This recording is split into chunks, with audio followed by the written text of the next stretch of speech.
మహాగణుడు మహోన్నతుడు సర్వశక్తి సంపన్నుడైన దేవాది దేవునికి మన ప్రభువును రక్షకుడైన యేసుక్రీస్తు వారి యొక్క ప్రశస్తమైన నామములో నా యొక్క కృతజ్ఞతాస్తులు చెల్లిస్తూ ఈ సమయంలో దేవుని యొక్క వాక్యాన్ని ధ్యానించడానికి ఆసక్తి గల హృదయాలతో ఆయుధపడినటువంటి ప్రతి సహోదరుడు సహోదరికి ప్రభు పక్షంగా నా హృదయపూర్వకమైన వందనాలు తెలియజేస్తూ ఉన్నాను. ప్రభునందు ప్రియ దేవుని బిడ్డలారా, మీరందరూ క్షేమంగా ఉన్నారని, మీరు మా కొరకు చేసిన ప్రార్థనలను బట్టి, అలాగే మేము మీ కొరకు చేసిన విజ్ఞాపనలను బట్టి దేవుని నిరీక్షణతో ముందు కొనసాగుతూ ఉన్నాం. అలాగే నీ పరిచర్లు ఇంకా ముందు కొనసాగేదానికి మీ వంతుగా అలాగే మరి అన్ని రకాలైన సహాయ సహకారాలు అందించాలని, అనేక మంది రక్షణలోకి నడిపించబడటానికి బలపడటానికి ఈ యొక్క పరిచర్లు ఉపయోగకరంగా ఉండటానికి మీ యొక్క బాధ్యతను మీ వంతును కూడా గుర్తు చేస్తూ ఈ యొక్క పాఠంలోనికి వెళదాం. ఈ సమయంలో ఈ రోజున మనం ఆలోచించే వాక్యాంశం ఏంటి అని అంటే, ఆశీర్వాద నిబంధనకు మీరు వారసులా అనే విషయాన్ని గురించి మనం ఆలోచించాలనుకుంటా ఉన్నాం. ఇదేంటండి, ఆశీర్వాదం ఏంటి, నిబంధన ఏంటి, వారసత్వం ఏంటి అనేటువంటి విషయాలు అనుకోవచ్చును. వాస్తవానికి ఆశీర్వాదము అనేటువంటిది అందరికీ ఇష్టమైనటువంటి పదము. అలాగే ఆశీర్వాదములు అనేటువంటివి అందరికీ కావలసినటువంటి విషయాలు. అయితే ఇక్కడ మనం ఆశీర్వాదం అనేటువంటి విషయాన్ని భౌతిక సంబంధమైన కోణంలో చూస్తున్నామా, లేక ఆత్మ సంబంధమైనటువంటి కోణంలో చూస్తున్నామా? ఈ వ్యత్యాసాన్ని కూడా గుర్తించకుండా కేవలము ప్రతీదీ ఆశీర్వాదం అనుకుని, అవే శాశ్వతం అనుకుని తమ యొక్క జీవితాలను మరి అసంపూర్ణంగానే దేవుడు నడిపించుకునేటువంటి వారికి ఈ వాక్యాన్ని నేను తెలియచేయాలని ఆశపడతా ఉన్నాను. ప్రస్తుత క్రైస్తవుల్లో చాలామంది ఆశీర్వాదములు అనగానే మనకి మంచి వస్త్రాలు, ఆహారము, ఇల్లు, అలాగే పొలము, ధనము, వస్తువాహనాలు, దీవెనకరమైన ఉద్యోగాలు, ఇలాగన అనేకమైనటువంటి భౌతిక సంబంధమైన మేలులను ఆశీర్వాదాలుగా మనం భావిస్తూ ఉంటాం. రైట్?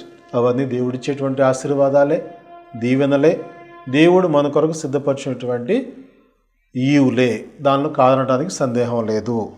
అయితే అవి అందరికీ ఉన్నాయి. గమనించండి, దేవుడి లోకంలో అందరికీ అన్నీ ఇస్తూ ఉన్నాడు.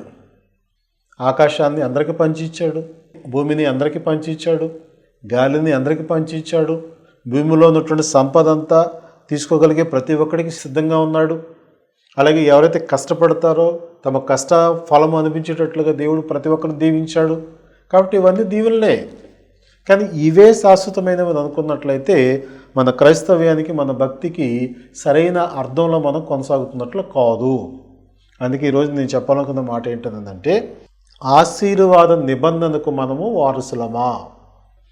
ఏంటి ఈ ఆశీర్వాద నిబంధన అంటే, ముందుగా మనం గమనించినప్పుడు దేవుడు ప్రతి వారిని ఆశీర్వదించడానికి ఆయన సిద్ధంగా ఉన్నాడు, ఆలోచన చేసుకుని ఉన్నాడు. దానికి సంబంధించిన ఏర్పాట్లన్నీ ఆయన చేసే ఉన్నాడు. అయితే వాటిని పొందుకునేదానికి మనకు అర్హత సంపాదించుకున్నటువంటి అప్పుడే నిజంగా దేవుడు మనల్ని శాశ్వతమైన ఆశీర్వాదంతో నింపేదానికి సిద్ధంగా ఉన్నాడు. మిత్రులారా, గమనించండి, ఈ భౌతిక సంబంధమైన ఆశీర్వాదాలు మనం పొందుకున్నా కానీ ఒకానొక దినానికి ఇష్టం ఉన్నా లేకపోయినా విడిచిపెట్టి వెళ్ళాల్సిందే. రైట్? అవునా కాదా? బాగా కష్టపడి దేవుని దగ్గర ప్రాధేయపడి విస్తారమైన పొలాలు, స్థలాలు సంపాదించాం. ఏదైనా ఒక జానుడైనా వెంట పెట్టుకుని పోగలమా? డబ్బులు సంపాదించాం, వెంట పెట్టుకుని పోగలమా? బంగారము, వెండి, రత్నాలు, మణులు, మాణిక్యాలు సంపాదించాం. ఏదైనా మన వెంట వస్తుందా? ఎవరైనా ఇస్తారా మనకి? అంటే ఇవన్నీ శాశ్వతమైనటువంటివి కావు.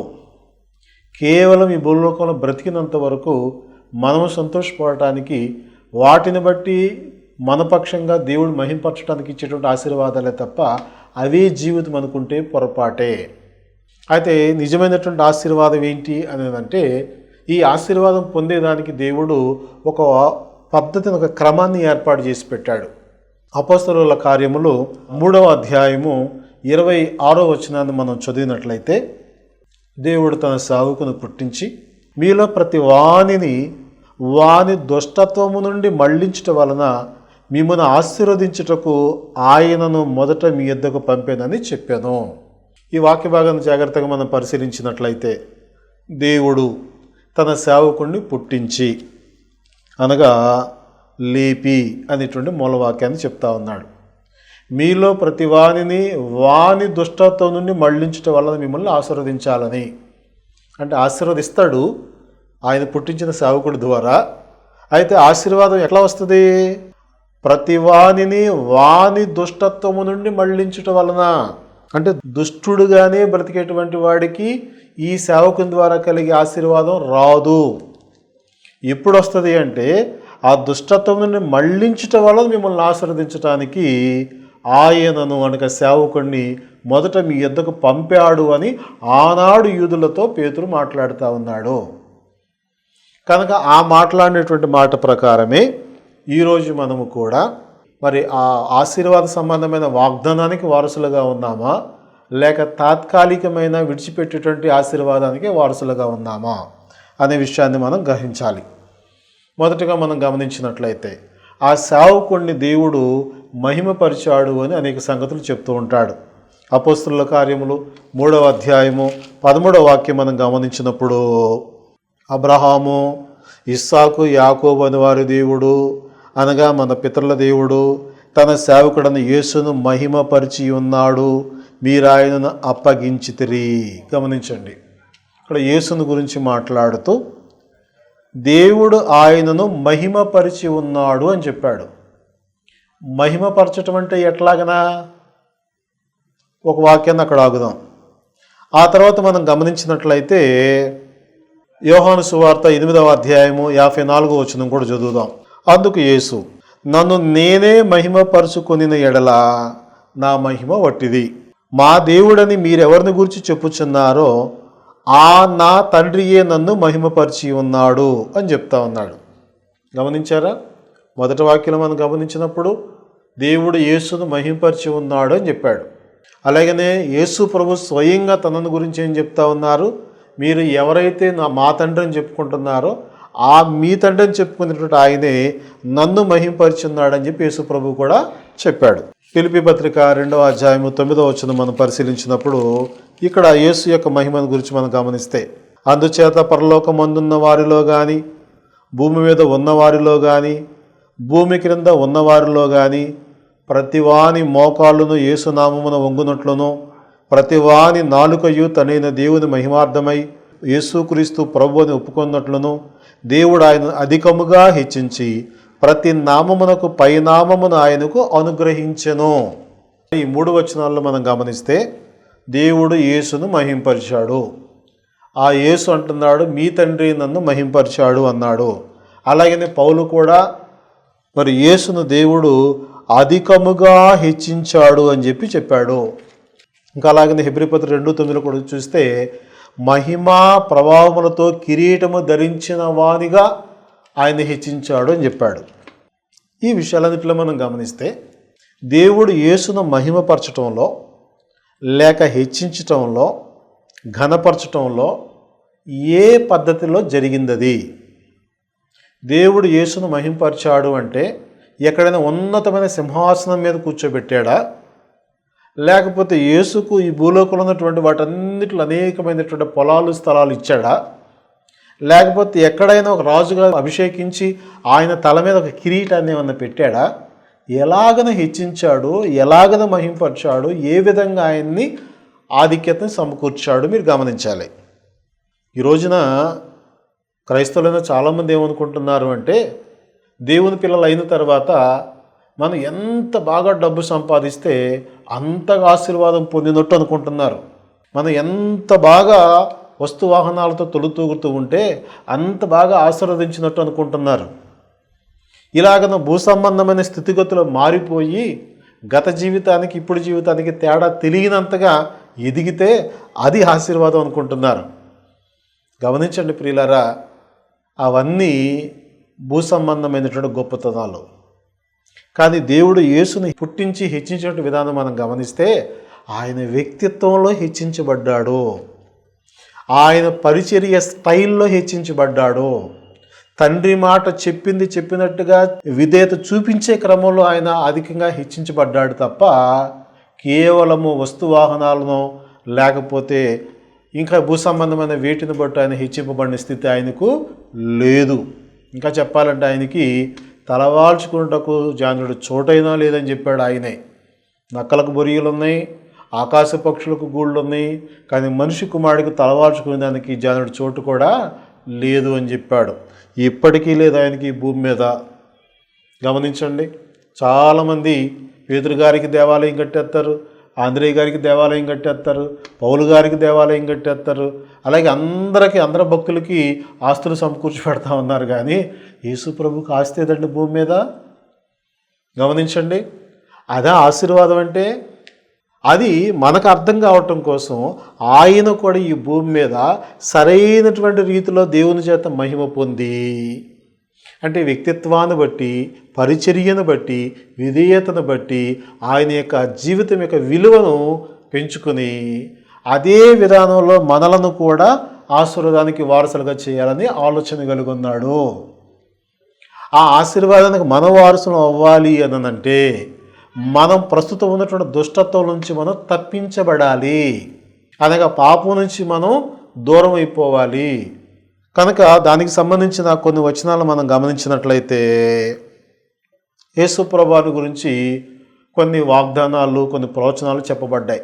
వాటిలో ఒకటి మనం గమనించినప్పుడు రోమీయులకు రాసిన పత్రిక 11వ అధ్యాయము 26వ వచనాన్ని మనం పరిశీలించినట్లయితే, విమోచకుడు సియోనులో నుండి వచ్చి యాకోబులో నుండి భక్తిహీనతను తొలగించును, నేను వారి పాపలను పరిహరించినప్పుడు నా వలన వారికి కలుగు నిబంధన ఇదియే అని వ్రాయబడినట్లు ఇజ్రాయేలు జనులందరూ రక్షింపబడుదురు. మరి అప్పటి వరకు రక్షణ లేదా అంటే నిజంగా శాశ్వతమైన రక్షణ లేదు. భౌతిక సంబంధమైన ఆశీర్వాదాలతో ఉన్నారు, తాత్కాలికమైన బలులతోనే వారు బ్రతికారు, అదే శాశ్వత అనుకున్నారు. కానీ విమోచకుడు వచ్చినప్పుడు దేవుడు తన సేవకుడిని పుట్టించి అని నేర్చుకున్నాం కదా, ఆ పుట్టినటువంటి సేవకుడి ద్వారా వీళ్ళకి నిజమైనటువంటి విమోచన సంబంధమైన నిబంధన నెరవేర్చినప్పుడు వారు ఆశీర్వాదానికి కర్తలవుతారు. ఆ విమోచకుడు సియోనులో నుండి వస్తాడు, అనగా యెరూషలేములో నుంచి వస్తాడు. గమనించండి, ఆ యెరూషలేములో నుంచి వచ్చినటువంటి విమోచకుడు చేసే పని ఏంటంటే ప్రతి వానిని వాని దుష్టత్వములో నుంచి విమోచిస్తాడు. అపోస్తలుల కార్యములు 3వ అధ్యాయము 26వ వచనం మనం గమనించినట్లయితే, దేవుడు తన సేవకుని పుట్టించి మీలో ప్రతి వాని దుష్టత్వం నుండి మళ్లించటం వలన మిమ్మల్ని ఆశీర్వదించుటకు ఆయనను మొదట మీ యొద్దకు పంపానని చెప్పాను. కాబట్టి పుట్టినటువంటి సేవకుడు, దేవుని దగ్గర నుంచి వచ్చిన సేవకుడు, దేవుని చేత లోకములో మహిమ పొందినటువంటి సేవకుడు చేసే పని ఏంటంటే ప్రతి వాని దుష్టత్వము నుండి మళ్ళిస్తాడు. అలా మళ్ళించబడిన జీవితాలు ఎక్కడైనా ఉన్నాయా గ్రంథంలో? ఎంత లేవు. ఉదాహరణ మనం గమనిస్తే లూకా సువార్త 7వ అధ్యాయంలో పాపాత్మురాలనే స్త్రీని మనం గమనిస్తాం. ఆమె పేరే పాపాత్మురాలని పెట్టేశారు, పరిశుద్ధాత్మ కూడా రాయించాడు. అంటే ఆమె యొక్క పాపము స్థితి ఆమె పేరును కూడా డామినేట్ చేసిందండి. అక్కడ ఆ పాపాత్మురాలనే క్యారెక్టరే నేముగా ఆమెకి ఆపాదించబడిపోయిందండి అక్కడ. అలాంటి స్త్రీ సైతం యేసు ప్రభు ద్వారా తన పాప స్థితి నుంచి మళ్ళించబడింది. ఇది మనం లూకా సువార్త 7వ అధ్యాయం 37వ వచనం చదివితే అక్కడ మనకు అర్థమవుతుంది. ఆమెకు మరి ఎప్పుడు పాపం జోలికి పోలేదు, అనగా పాపములో నుంచి ఆమె మళ్ళించబడింది, పరిశుద్ధత వైపుకు మళ్ళించబడింది, యథార్థత వైపుకు మళ్ళించబడింది. తనను విమోచించిన ఆ సేవకుని యొక్క మాటకు కట్టుబడి జీవించడానికి స్థిరంగా నిలబడిపోయింది. అలాగని మనం గమనించినట్లయితే లూకా సువార్తలోని 19వ అధ్యాయము 1 నుంచి 8 వచనాలు మనం గమనించినప్పుడు పొట్టి జక్కయ్య అనేటువంటి వ్యక్తిని గురించి మనం వింటూ ఉంటాం. మనకు బాగా తెలుసు పొట్టి జక్కయ్యని గురించి. అతను ఎలాంటి వాడు అనంటే అతనే స్వయంగా తన జీవితాన్ని గురించి ప్రభు ఎదుట ఒప్పుకున్న మాటలు మనం గమనిస్తే లూకా సువార్త 19వ అధ్యాయము 8వ వచనంలో జక్కయ్య నిలువబడి, ఇదిగో ప్రభువా, నా ఆస్తిలో సగము బీదలకు ఇచ్చుచున్నాను, నేను ఎవని యొద్దనైనను అన్యాయముగా దేన్నైనా తీసుకుని అతనికి 4 గంటలు మరలా చెల్లించునని ప్రభువుతో చెప్పాను. అంటే అతను ఎలాంటి వాడు అనమాట? అన్యాయస్తుడైనటువంటి గుత్తదారుడు అనగా ప్రజల నుంచి ఎక్కువ మరి పన్ను వసూలు చేసేటువంటి అన్యాయస్తుడు. అలాంటి వ్యక్తి ఒకానొక దినాన ప్రభువును చూడాలనే ఆశతో మేడు చెట్టు ఎక్కి ఆయన్ని చాటుగా గమనిస్తూ ఉంటే ఆ వ్యక్తిని చూడలేదు, కానీ ప్రభువును చూడటానికి తహతహలాడుతున్న హృదయాన్ని ఆయన చూశాడు. కాబట్టి ఆ మేడు చెట్టుతో ఉన్న తిన్నగా వెళ్ళాడు. ఆయన కన్నులెత్తి పైకి చూసి, జక్కయ్య త్వరగా దిగిరా, ఈరోజు నేను ఇంటికి రావాల్సిందని చెప్పాడు. గమనించండి, అంటే అప్పటి వరకు చేసిన అన్యాయపు జీవితము, తను బ్రతికినటువంటి దుష్టత్వమైనటువంటి జీవితము మారిందా లేదా? జక్కయ్యను మార్చుకోవాలి, ఈ బ్రతుకు మార్చుకోకపోతే నరకం ఉందని జక్కయ్యకి ఏమైనా ప్రభు చెప్పాడా? పాపాత్మురాలైన స్త్రీకి ఏమైనా ఆయన బోధ చేశాడా? గమనించండి, అంటే నిజంగా ఆ సేవకుడి గురించి మనం తెలుసుకున్నప్పుడు, దేవుడు పుట్టించినటువంటి దేవుని యొక్క కుమారుడు గురించి మనం ఎరిగినప్పుడు మన జీవితంలో ఒక నిజమైన మార్పు అనేది బయలుదేరుతుంది. అది ఏం చేస్తుందంటే మనలో ఉన్నటువంటి దుష్టత్వం నుంచి మనల్ని మళ్ళించి దేవుని కుమారుడు వైపు తిప్పుతుంది మనల్ని.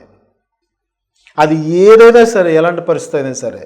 ఇంకా మనం గమనించినట్లయితే సమాజ మందిరపు అధికారి ఒక ఆయన, యూస్తోన్ ఒక ఆయన ఉన్నాడు. అపోస్తల కార్యం 18వ అధ్యాయంలో అతను సమాజ మందిరానికి అధికారి, అనగా అనేక మందికి వాక్యం బోధించేటువంటి స్థాయిలో ఉన్నాడు. కానీ నిజంగా ప్రభు యొక్క మాటలు గుర్తించినప్పుడు అతను ఏం చేశాడో తెలుసునా? తను చేసేటువంటి పరిచర్యని విడిచిపెట్టాడు, తనకు తెలిసినట్టు విధానం పక్కన పెట్టేశాడు. ఏదైతే అపోస్తలు బోధించారో ఆ బోధకు కట్టుబడి అతను ప్రభు యొక్క సంఘంలో చేర్చబడి ప్రభువుకు పరిచర్య చేసిన వాడిగా తన విధానాన్ని మార్చుకున్నాడు. అది కదా నిజంగా దుష్టత్వం నుంచి మళ్లించబడటం అంటే. నేనున్నదే రైటు, నేను చెప్పిందే రైట్ అనేటువంటి వాదంతో మనం ఉన్నాము అంటే వాదన సాధనకు అడ్డవుతుంది. అంటే మనం సాధన చేయటానికైనా సాధించడానికైనా పనికిరాని వాళ్ళంగా భ్రష్టులుగా అయిపోయేటువంటి ప్రమాదం మన జీవితాలకు ఏర్పడుతుంది. ఇంకా అలాగే మనం గమనిస్తే క్రొత్త నిబంధనలో అపోస్తలుల కార్యములు 19వ అధ్యాయం పరిశీలించినప్పుడు ఇక్కడ మాంత్రికులు సైతం వాళ్ళు ఉన్నటువంటి మార్గంలో నుంచి దేవుని వైపు తిరిగిన సందర్భాలు మనం గమనిస్తూ ఉంటాం. 19వ అధ్యాయంలో పౌలు ఎఫెసీ పట్టణంలో వాక్యం బోధిస్తూ ఉన్నాడు.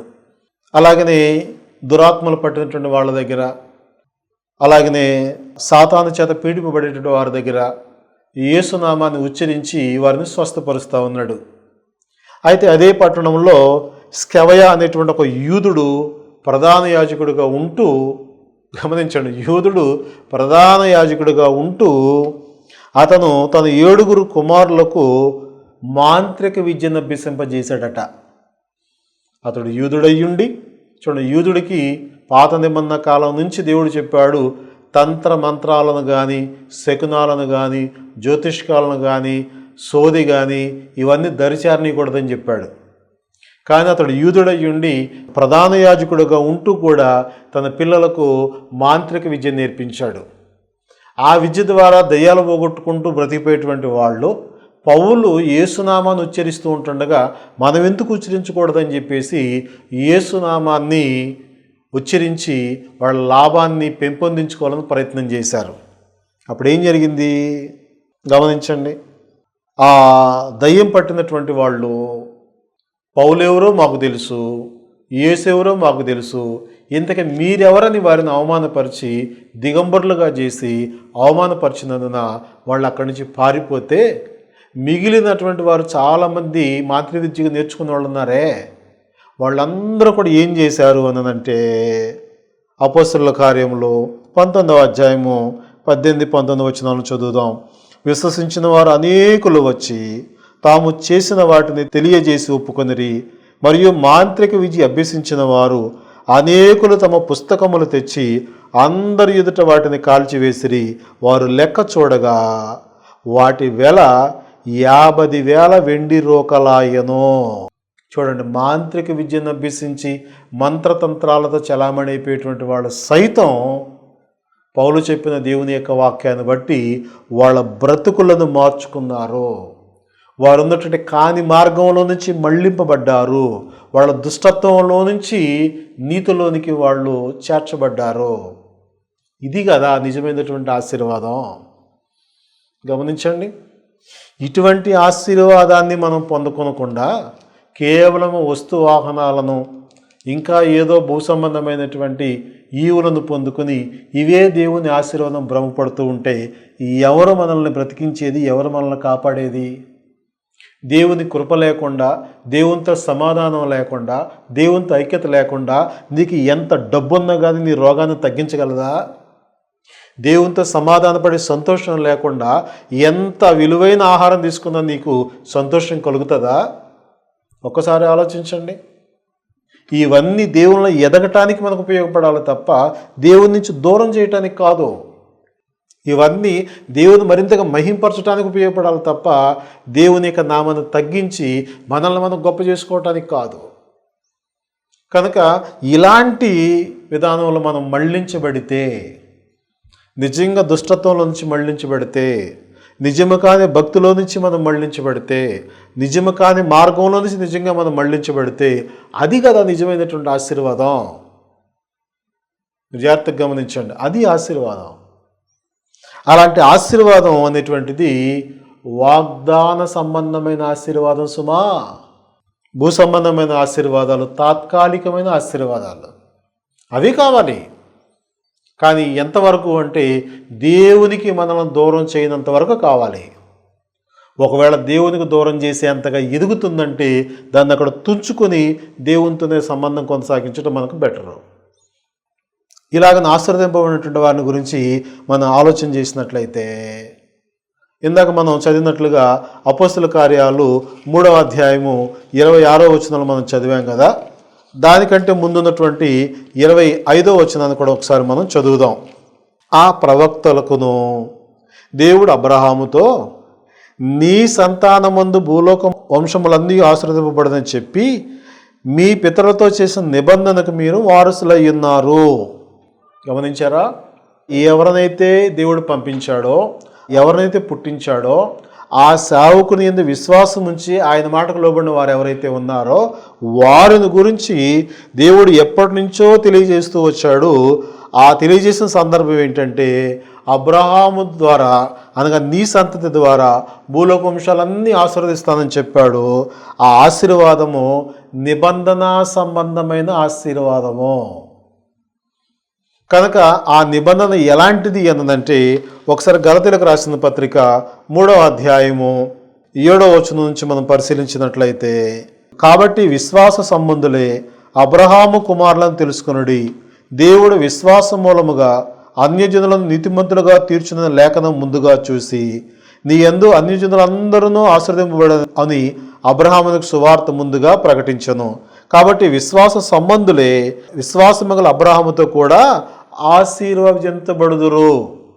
జాగ్రత్తగా గమనించండి, ఈ మాటలు అబ్రహాముతో దేవుడు ఎప్పుడు చెప్పాడు? మనం అనుకుంటున్నటువంటి ఆశీర్వాదాలన్నీ అబ్రహాముకు లేనప్పుడు చెప్పాడా? అవన్నీ ఉండగానే చెప్పాడా? అది మనం గమనిస్తే ఆదికాండం 12వ అధ్యాయంలో మనం పరిశీలన చేసినప్పుడు అబ్రహాము తన ఇంటి వారిని, తన దేశాన్ని, తన పట్టణాన్ని వదిలి వెళ్ళేటప్పటికే అతడు మిగుల ఆస్తి గలవాడై బయలుదేరాడు. అప్పటికే తన భార్య అయిన శారాకు విలువైన నగలు విస్తారంగా ఉన్నవి. అప్పటికి అతడు మేకల మందలతో, పశువులతో బాగా ఆశీర్వాదకరంగా ఉన్నట్టు వ్యక్తే. ఆ వ్యక్తితో దేవుడు మరలా ఈ ఆశీర్వాదం గురించి చెప్పాడు. అంటే భౌతిక సంబంధమైన ఆశీర్వాదాలతో నింపుతానని మాత్రం కాదు. నీ సంతతి ద్వారా భూలోక వంశాలన్నీ ఆశీర్వదిస్తాను అంటే భూలోకంలో ఎవరైతే దుష్టత్వం చేత బంధింపబడి ఉన్నారో, పాపముల చేత నలిగిపోతూ ఉన్నారో వాళ్ళందరినీ నీ సంతతి అనబడుతున్న కుమారుడిని క్రీస్తు ప్రభు ద్వారా విమోచిస్తాను. అది నిజమైన ఆశీర్వాదమైన వాగ్దానము అబ్రహాముతో చేశాడు. గలతీలకు రాసిన పత్రిక 3వ అధ్యాయము మనం గమనిస్తే, ఎవరైతే యేసుక్రీస్తుని విశ్వాసం ఉంచుతారో వారు బాప్తిసం పొందితే దేవుని కుమారులు అయి ఉంటారు, క్రీస్తుని ధరించుకుంటారని చెప్పిన తర్వాత 29వ వచనంలో అంటాడు, మీరు క్రీస్తు సంబంధులైతే ఆ పక్షమందు అబ్రహాము యొక్క సంతానం అయ్యుండి వాగ్దాన ప్రకారము వారసులు అంటాడు. గమనించండి ఒకటే విషయం, భౌతిక సంబంధమైన ఆశీర్వాదాలు ఎవరైనా పొందొచ్చును. అన్యుడు పొందుతాడు, నాస్తికుడు పొందుతాడు, దరిద్రుడు పొందుతాడు, భక్తుడు పొందుతాడు. కానీ దేవుడు అబ్రహాము ద్వారా చేసినటువంటి వాగ్దాన వారసత్వం లేక వాగ్దాన సంబంధమైన ఆశీర్వాదాలు నిజంగా క్రీస్తు దగ్గరకు వచ్చి ఆయన బట్టి దుష్టత్వం నుంచి మళ్లించబడి ఎవరైతే నీతిమంతులుగా ఉంటున్నారో వారికి మాత్రమే నిబంధన సంబంధమైన ఆశీర్వాదానికి వారసులుగా ఉండే అవకాశం ఏర్పడుతుంది. ఈ ఆశీర్వాదాన్ని పోగొట్టుకొని భూలోకంలో ఎన్ని ఆశీర్వాదాలు సంపాదించుకున్నా నా ప్రాణమా తినుము తాగు సికుంచుమని చెప్పినటువంటి ధనవంతుని జీవితంతో మన జీవితం సమానమే. అలాంటి అర్థం లేని జీవితం కాకుండా మనము వాగ్దాన నిబంధన సంబంధమైన ఆశీర్వాదం కర్తలుగా ఉన్నట్లయితే ఆ ఆశీర్వాదం ఏంటంటే విమోచన సంపాదించుకోవటం, దేవునితో సమాధాన పడటం, దేవుని యొక్క ఆత్మను మనం పొందుకోవటం, పరలోకం యొక్క వాగ్దానానికి వారసులు అవటం. ఇది నిజమైనటువంటి ఆశీర్వాదము.